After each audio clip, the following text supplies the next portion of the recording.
아멘, 아멘. 하나님의 말씀 누가복음 어제 봤던 24장 우리 본문 말씀을 항상 집중해야 됩니다.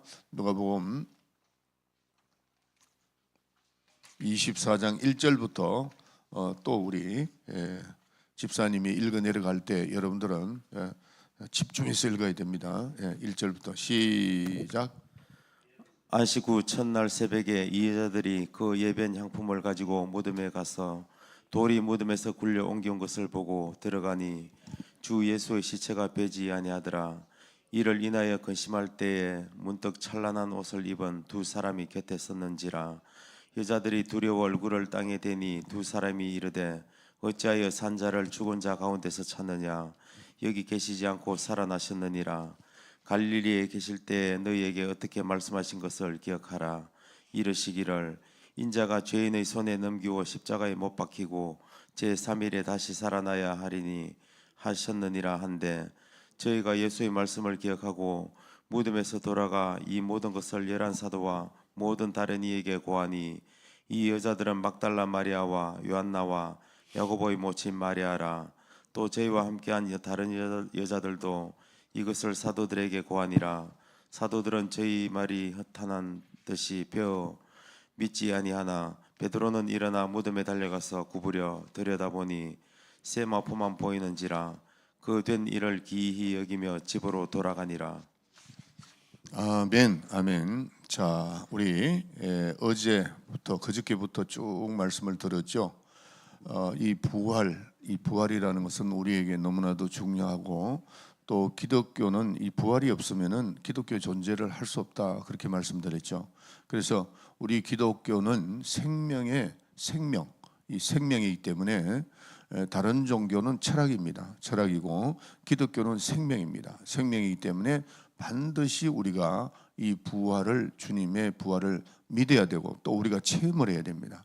체험을 하고, 또 다른 사람들에게 이 부활에 대한 증거를 확실하게 설명할 수 있어야 돼요. 그러면 내가 설명을 하려면 어떻게 해야 되죠? 내가 체험을 해야 됩니다. 또 말씀을 깨달아야 됩니다. 깨닫고, 말씀을 깨닫는 자가 마음의 옥토에 뿌린 씨라, 그렇게 말씀하고 있잖아요.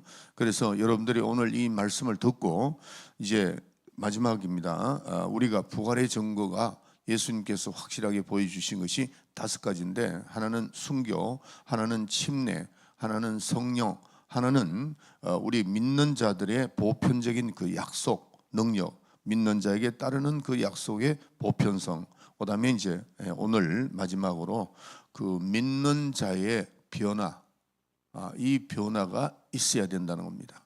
반드시 변화가 있어야 되는데, 제가 이제 어제 우리 그 말씀드리다가 조금 시간이 거해서 4번째 우리가 믿는 자에 따르는 그 표적과 보편성, 능력, 예수 그리스도의 능력의 보편성에 대해서 잠깐 더 말씀드릴게요.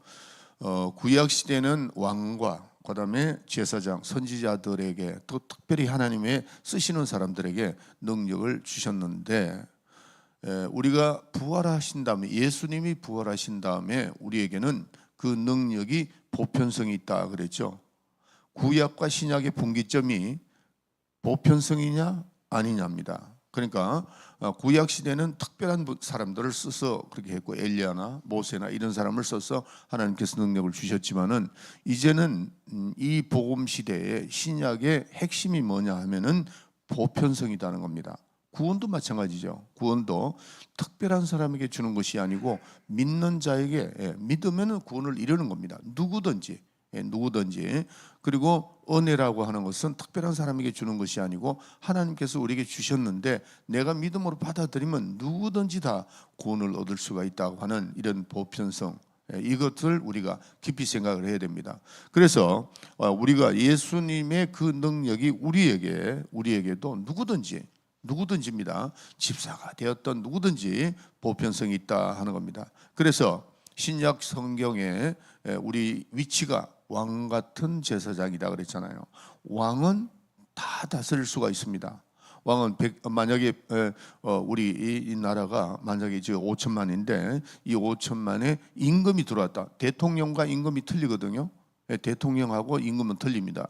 임금은 뭐냐면은 그 백성의 생사화복을 주관합니다. 생사화복을 주장하는데 죽일 수도 있고 살릴 수도 있고 이게 그 임금입니다. 그 임금 제도가. 그래서 우리는 왕 같은 제사장이다. 왕이단 말이에요. 왕 같은 제사장이다. 물론 그 성령으로 거듭났으니까 우리는 왕 같은 제사장이다 하는 겁니다. 그러면 그 왕 같은 제사장은 고난이 있다는 거죠. 백성을 다스릴 수 있는 고난이 있다는 거죠. 악한 귀신들이나 마귀나 모든 것을 다스릴 수 있는 능력이 있다는 겁니다. 아멘. 자, 그래서 자 한번 해보세요. 나에게 능력이 있다. 나는 왕 같은 제사장이다. 이걸 자꾸 시인해야 돼요. 이거를 자꾸 입으로 시인하면 내 영혼에 자꾸 갖다 때립니다. 그래서 어떻게 하냐면 그래서 내 영혼아 감사하라. 내 영혼아 기뻐하라. 이게 말로는 하지만은 이게 누가 듣느냐면 제일 먼저 듣는 게 내가 듣습니다. 그다음에 남이 듣고 이렇게 되는 겁니다. 그래서 신앙이라는 것은 자꾸 시인하고 성경도 자꾸 성경을 읽을 때 그냥 읽지 말고 소리 내서 읽으라는 거예요. 소리 내서 자꾸 읽으라는 거예요. 자, 그래서 이 능력의 보편성은 언제 시작이 됐는가 하는 거죠. 부활한 다음입니다. 예수님이 부활하신 다음에 그분이 하신 말씀이 바로 고린도후서 8장 9절에 있는 말씀도 마찬가지잖아요. 부활하신 다음에 그가 가난하게 되시면 우리를 부유케 함이라. 이게 그분이 따르는 보편성입니다. 누구든지 그 말씀을 믿고 내가 열심히 하면은 못 살 사람이 하나도 없습니다. 제가 평생을 살면서 어떤 걸 느꼈냐면은 저는 가난부터 시작했잖아요. 어떤 특별한 집안에서 좋은 집안에서 태어난 거 아니고 여기 지금 젊은 애들이 말하듯이 흙수저에서 태어났습니다. 흙수저 중에서 흙수저예요. 그러나 제가 언젠가는 한번 간증했죠. 저는 그때 나에게 가르쳐 주신 것이 이런 말씀을 가르쳐 줬으면 내가 더 빨리 그거 했을 거예요. 그러나 나는 항상 내가 잘 살아야 되겠다고 하는 그런 마음이 있는데 어떤 장로님에게 갔을 때 11조에 대한 얘기를 하더라고요. 어릴 때 내가 11조에 대한 그 말씀 들었잖아요. 그 장로님이 한번 나가니까 11조에 대해서 얘기했는데 얼마나 어려워요. 저 경북 울진 죽변에서 얼마나 그 가난한데 그 가난함을 해결하기 위해서 나는 어릴 때부터 고민하고 왔는데 딱 나갔는데 장로님이 11조에 대해서 말씀을 하면서 말라기에서 나온 그 11조를 너희들이 잘하면은 잘 살 수 있다. 그때 나는 너무 놀란 겁니다. 국민학교 그때 뭐 3학년인가 4학년 때 난 어릴 때는 예수를 잘 믿으면 잘 살 수가 있구나. 희망이 없는데 백도 없고 소위 얘기하는 세상 사람들이 말하는 그 백그라운드가 없다는 거죠. 없고 또 뭐 그렇다고 해서 우리 집안이 뭐 아무나 도와줄 사람이 아무도 없어. 그런데 교회 나가니까 그 장로님의 말씀이 말라기서에 대해서 얘기를 했다고. 저는 우리 선배 목사님을 딱 만난 다음에 고린도후서 8장 9절에 있는 말씀, 예수 그리스도는 부유한 자로서 그가 가난하게 되시면 우리를 부유케 함이라. 야, 정말 아주 정말 깜짝 놀라죠. 그거 나는 열심히 했다. 그 말씀 듣고 그냥 열심히 하면 되겠구나. 결국 제가요, 뭐 이건 내 자랑이 아니고 뚜레스티아스를 우리가 거의 한 32년 했잖아요. 32년 동안 재정을 다 했던 것이 우리 이순희 전사입니다. 저 이순희 전사 와 있죠. 한 번도 마이너스가 난 적이 없습니다. 그것도 많은 사람들이 그러더라고. 여기 나왔는데 누가 그래 어떤 장로님이 나왔는데 그래. 그것도 신기하잖아요. 신기한 게 하나님이 역사하셨으니까요. 그래서 우리는 예수 그리스도의 그 부활 이후에 우리의 삶은 정말 이 능력의 보편성. 누구든지 말씀만 믿고 열심히만 하면은 되게 돼 있다. 아멘. 그가 채찍에 맞음으로 우리가 나음을 입었다. 그것도 부활 이후에 주시는 말씀이니까 누구든지 어떤 특별한 박모세 목사라는 사람에게 특별한 능력을 준 것이 아니다는 거죠. 보편성. 여러분들도 얼마든지 할 수 있다 하는 겁니다. 그래서 어제 제가 마가복음 16장 17절부터 20절을 읽었죠. 믿는 자에게 이런 표적이 따르니 저희가 내 이름으로 더러운 귀신을 쫓아내고 새 방언을 말하고 뱀을 집으며 무슨 독을 마실지라도 해를 받지 않고 병든 자에게 손을 얹어지라. 믿는 자라 그랬어요. 믿는 자. 우리 다 믿는 자들이잖아요. 아멘. 여러분들 그런 능력이 따르게 돼 있다. 언제? 부활 이후에 모든 성도들은 그렇게 돼 있다는 거죠. 또 어제도 중요한 말씀을 말씀드렸죠. 요한일서 5장 10절 우리에게 하나님의 아들 믿는 자는 자기 안에 뭐가 있다고? 증거가 있다고 그랬단 말이에요. 예수 믿는 것은 받은 증거 많도다 그랬어요. 우리의 삶은 부활 이후에는 증거가 있어야 돼요. 내 삶에 그 증거가 있어요. 성령이 역사하시니까 날마다 시간마다 하나님께서 주시는 증거가 있는데 내가 영적으로 생각을 안 해서 그렇지 정말 기도하면서 하루를 끝내고 난 다음에 하나님께서 나에게 인도하시고 증거를 보여준 게 여러 수시간에 순식간에 다 그렇게 모든 일을 지혜를 주시고 인도해 주시고 하는 것을 우리가 느낍니다. 오늘 마지막입니다.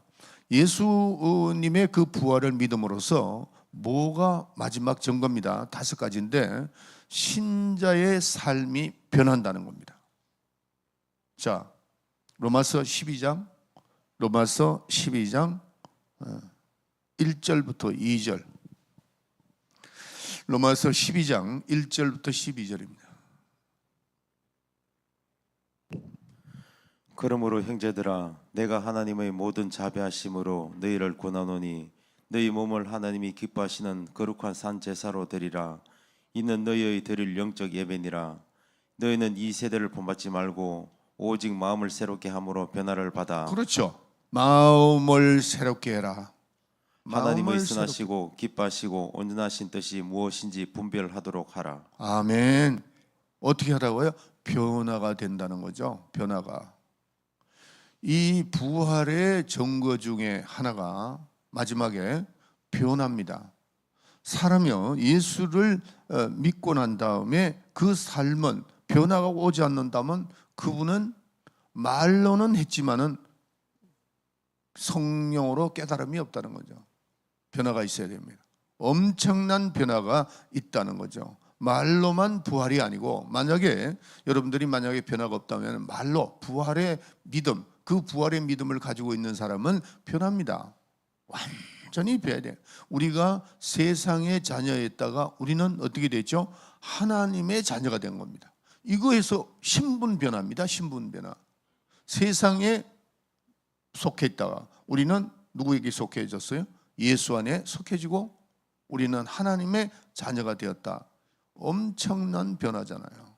엄청난 변화입니다.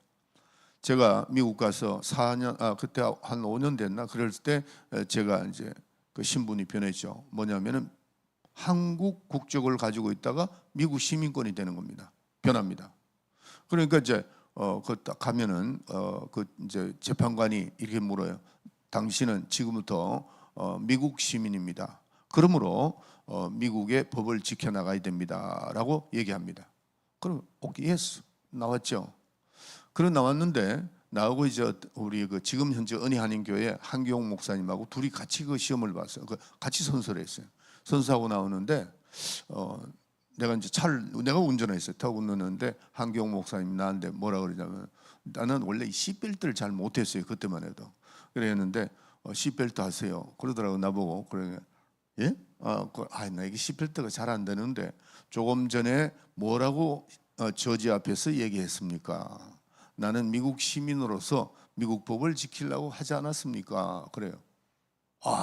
그 말이 그냥 머리를 때리더라고. 맞다. 그때부터 시트벨트를 하는 거야. 하는데 많이 변하더라고요. 제가 한국 시민권을 가지고 있다가 미국 시민권이 됐는데도 많이 변하다. 생각이 변하더라고요. 내가 미국 시민으로서 이제는 이렇게 해야 되겠구나. 이렇게 해야 되겠구나 하는 그런 아주 조심스럽고 나라를 위해서 나라를 사랑하는 마음이 있습니다. 물론 지금 저는 뭐 어떤 경기를 어제도 스케이트 경기를 이렇게 보는데 그게 한국하고 미국에가 있는데 나는 저는 이겨야 되겠다 이런 마음이 있더라고요. 그러니까 내가 아직 나는 한국 사람이구나. 물론 내가 여기서 태어났지만 그러나 미국 선수도 잘했으면 좋겠다 이게 있더라고요. 자, 우리가 부활의 증거 중에 가장 아주 큰 겁니다. 예수 믿고 나면은 변한다는 겁니다. 생각이 변하고 또 마음이 변하고 모든 것이 변합니다. 그래서 로마서 12장 1절부터 7절에 변화를 받아서 하나님의 뜻을 벌써 변화가 되면은 그 뒤에 다시 읽어주세요. 맨 마지막에 변화된 사람의 그 삶이 어떤가 한번 보세요. 네. 하나님의 선하시고 기뻐하시고 온전한 뜻이 무엇인지 하나님이 선하시고 기뻐하신 뜻이 무엇인가를 항상 생각하는 겁니다. 아멘. 이렇게 변하는 겁니다. 옛날에는 먹고 사는 거, 옛날에는 자녀들 잘 되는 거, 뭐 맨 그냥 그런 생각하다가 하나님의 자녀가 되면은 자녀들을 하나님께 맡기세요. 내가 한번 물어봅시다. 여러분들 이게 실질적으로 있어야 돼요. 내가 내 사랑하는 자녀가 잘 되기를 원하죠. 잘 되기를 원하는데 여러분들이 주님의 손에 그 아들을 맡기는 것이 더 좋겠습니까? 걔가 성장하는데, 아니면 내가 그를 붙들고 내가 아직까지 놓질 못해. 예? 내가 자녀를, 하나님 이 자녀를 인도해 주세요. 인도해 주는데 내가 잡고 있는데 하나님이 어떻게 인도하시겠어요? 그런데 한번 자신을 한번 물어보세요. 솔직하게 물어보세요. 내가 내 자녀를 내가 잡고 있는 것이 걔를 더 성공시키는데 앞장설 수 있겠습니까? 아니면 하나님께 맡기는 게 더 낫겠느냐는 거예요. 대답해 보세요. 하나님입니다. 여러분들이 만약에 내가 이놈을 좋은 대학을 보내야 되겠다, 뭐 서울대학을 보내야겠다, 서울대학을 보냈어요. 뭐 여러분 노력하면 걔네들을 크게 보냈는데 그 정도밖에는 안 됩니다. 인간은 못 만납니다. 서울대학을 나와도 깡패가 있고 서울대학을 나와도 살인자가 나오고 그러잖아요. 그러나 하나님은 그것도 있고 저것도 있고 인간 자체를 만들어서 하나님께서 인도해 주시는데 얼마나 하나님께 맡겨야죠. 그렇죠? 아니, 아멘 하세요. 그만큼 변화가 오는 거예요. 변화가. 아멘. 네, 그래서 우리는 이 부활의 소망을 가진 사람은 부활에 보면 변합니다. 왜냐하면은 만약에 여러분들이 변하지 않는다면은 내 자신을 점검을 해보세요. 우리가 변하는 순서는 회개를 해야 돼요. 내가 죄인 되었던 것을 회개하는 겁니다. 나는 원래 죄인이었다. 그러니까 죄인이었으니까 어떻게 해요? 각각 회개하여 죄 사함을 얻으라 그랬죠. 우리 사도행전 2장 38절에. 그러니까 회개하고 난 다음에 속죄, 죄 사함을 얻었다는 거죠. 그러니까 그것이 확실히 내가 체험이 되는 것이 뭐냐? 부활입니다. 그런데 그 부활로 인해서 내가 회개하고 속죄한 다음에 내 심령의 변화가 없다면은 그거는 진정한 자유자도 아니고 진정한 그 부활의 그 소망, 부활에 대한 것을 믿지 않는 겁니다. 그래서 우리가 이 부활, 예수님의 그 부활의 점검 마지막이 뭐냐? 변한다는 겁니다. 변하는데 여러분 한번 보세요. 여러분들의 옛날 내 생각부터 먼저 변해야 됩니다. 내 생각부터 변해야 되는 게 뭐냐면은 나는 하나님의 자녀다. 나는 예수의 보혈로 우리는 죄사함을 얻고 의인이 됐다. 의롭게 된 사람들이다 하고 생각이 변했습니다. 그러면은 뭐가 또 변해야 되느냐? 생활의 변화가 와야 된다는 겁니다. 아멘? 왜냐하면 생각은 변했는데 내 생활의 변화가 없다? 이건 말이 안 되는 거죠. 곧 내가 아직 안 변했다는 거죠. 내 생각이 아직 안 변했다는 겁니다. 내 영혼의 영적인 게 아직 안 변했다는 겁니다. 변하면은 반드시 어떻게 돼요? 반드시 내 생활 자체가 변하는 겁니다. 말도 그렇고 생각도 그렇고 모든 것이 거기에서 조금 우리가 이탈할 때도 있죠. 이탈할 때도 있고 말이나 행동이나 있지만은 이 변화된 사람은 다시 돌아옵니다. 사람이 실수 없는 사람이 어디 있어요? 실수 있습니다. 말이나 행동이나 모든 실수가 있지만은 변화된 사람과 변화되지 않는 사람의 차이는 회개가 없는 겁니다. 변화된 사람은 내가 예수의 보혈로 변화가 되고 하나님의 자녀가 된 사람은 실수하더라도 돌았습니다. 그걸 인정해야 됩니다. 자꾸 돌아서야 돼요. 돌아서고 또 한 발 나오고 또 나아가고. 그런데 마귀는 어떻게 하느냐? 자꾸 실망을 주는 겁니다. 야, 네가 하나님의 자녀라는 게 너 뭐 그런 식으로 해? 너 뭐 이렇게 살았잖아. 이런 거를 자꾸 갖다가 귀신들이 갖다 심는다고요. 그거를 집어 던질 줄 알아야 돼요. 자, 저를 보세요. 구약에 이런 말씀이 있습니다. 너의 죄를 앞에 던지라고 하지 않고 뒤로 던지라고 그랬어요. 왜 그랬을까? 한번 생각해 보세요. 앞에 던지면은 내가 다시 보잖아요. 그러니까 그거를 어떻게 뒤로 던지라 그랬어요. 너의 죄를 뒤로 던지라 이거야. 그건 다시 생각하지 말라는 겁니다. 그렇죠?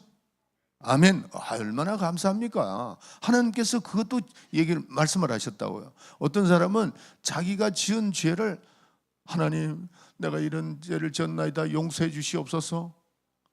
근데 용서해 달라고 그래. 예를 들어 가지고 내가 어떤 남을 비판하고 자꾸 남을 비판하는 그런 내가 죄가 정한다. 근데 하나님, 내 입술을 이렇게 하게 해달라고, 정직하게 해달라고, 회개하게 해달라고 이제 그렇게 했어요.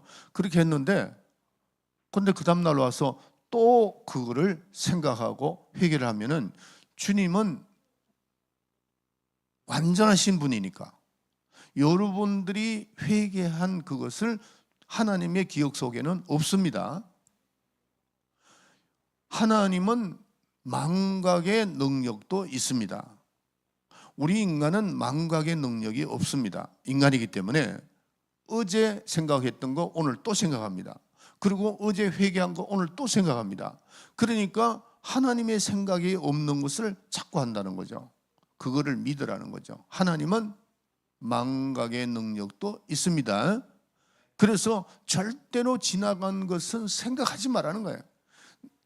나의 과거도 생각하지 말고 누구의 과거도 가까이 있는 사람, 가장 가까이 있는 사람, 우리가 신앙생활을 같이 하는 사람, 가정에서 있는 사람들의 그 잘못된 부분을 다시 생각하지 말라는 겁니다. 하나님, 내가 또 이렇게 했습니다. 저렇게 했습니다. 회개합니다. 용서해 달라고. 그러고 난 다음에 다시 기억하지 말라는 겁니다. 그래서 너의 죄를, 너의 실수를 다시 기억하지 말고 어떻게 해요? 내 등 뒤로 던지라고 구약에 말씀이 나와 있어요. 그러니까 우리는 부활의 소망을 가진 사람은, 자, 저를 보세요. 저를 보세요. 저를 보세요. 앞으로 전진하세요. 앞으로 전진하세요. 옛것은 지나갔으니 보라 새 것이 되었다 그랬어요. 하나님은 우리에게 말씀을 주시면서 그렇게 인정을 해 주시는데 내가 자꾸 그 과거로 돌아가고 이 생각 저 생각 하다 보면은 누구한테 잡히느냐? 귀신에게 잡히는 겁니다. 딱 잡히면 꼼짝을 못 해요. 그러니까 이제는 정말 따라합시다. 내 자유 얻었네. 너 자유 얻었네. 따라서 하세요. 따라서요. 내 자유 얻었네. 너 자유 얻었네. 우리 모두 자유 얻었네. 지난주 주일날 설교가 여러분에게는 굉장히 중요했습니다. 굉장히. 복음이 뭐냐? 자유입니다. 자유. 그래서 어디서부터 자유예요?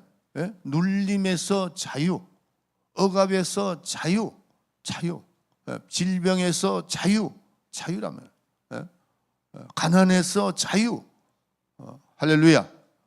그래서 우리는 이 구원받은 성도들, 다시 말해 부활의 소망을 가지고 있는 사람은 확실히 변해야 된다 하는 겁니다. 변하는데 이렇게 변해야 돼요. 여러분들, 이제 우리가 예수 믿고 나면 변화가 되었죠. 그런데 주님 나라 가는 날까지 우리는 변화되어 가는 겁니다. 변화되어 가는 겁니다. 난 완전히 변화돼서 그런 거 아니에요. 그렇게 되면 잘못하면 또 이단돼요. 우리는 성결 생활은 예수 믿고 난 다음에 하나님 자녀가 성결이 됐죠. 그러면은 주님 나라 가는 날까지 계속해서 성결된 삶을 살고 변화된 삶을 살게 되는 겁니다. 부활의 소망을 가지고 따라가는 겁니다. 열심히 가는 겁니다. 아멘. 그래서 다시 한번 기억해 봅시다. 우리가 이제 앞으로 여러분들이 받은 체험이 있잖아요. 이 부활에 대한 증거, 이것을 우리는 증거해 줘야 됩니다. 다른 사람들은 모릅니다. 이런 걸 모릅니다. 그러니까 제일 먼저 우리가 뭐라고 그랬죠? 순교입니다. 순교. 이 순교를 믿는 부활의 증거가 순교입니다. 많은 사람들이 순교했던 이유가 뭡니까? 그 부활을 예수님이 부활하신 것을 보고 난 다음에 제자들 가운데부터 시작해서 순교가 나오기 시작을 했다는 거죠. 야고보서, 그다음에 베드로, 그 12제자들이 다 순교했잖아요. 예, 순교하고. 그다음에 두 번째는 뭐죠? 침례입니다. 침례는 예수님이 부활을 하시고 난 다음에 침례를 명하신 겁니다. 아멘. 아멘. 예. 그래서 우리는 순교를 많은 사람이 순교했지 않느냐? 순교에 대한 그 발자취가 있다고요. 또 예수님이 명령한 침례 때문에 순교한 자들이 보통 많은 거 아닙니다. 옛날 바티칸에서 공문을 정식으로 말을 했습니다. 1200만이 순교했습니다. 침례 때문에. 예수님이 살아난 것을 인정하지 않으면 침례 때문에 왜 순교합니까? 그리고 그 침례는 예수님이 부활하신 다음에 침례를 명하신 겁니다. 아멘. 네, 그래서 이 5가지를 우리는 그 사람들한테 잘 증거해가지고 예수님은 살아나셨다, 예수님은 부활하셨다, 이거를 증거해 주시길 바랍니다. 따라합시다. 예수님은 살아나셨다, 예수님은 부활하셨다. 우리는 부활의 증인이 되는 그런 중개자의 역할을 해야 된다. 복음 중개자의 역할을 감당해야 된다 하는 겁니다. 할렐루야. 이번에 여러분들이 부활절은 정말 기쁨으로 맞이하시기를 예수의 이름으로 축원합니다.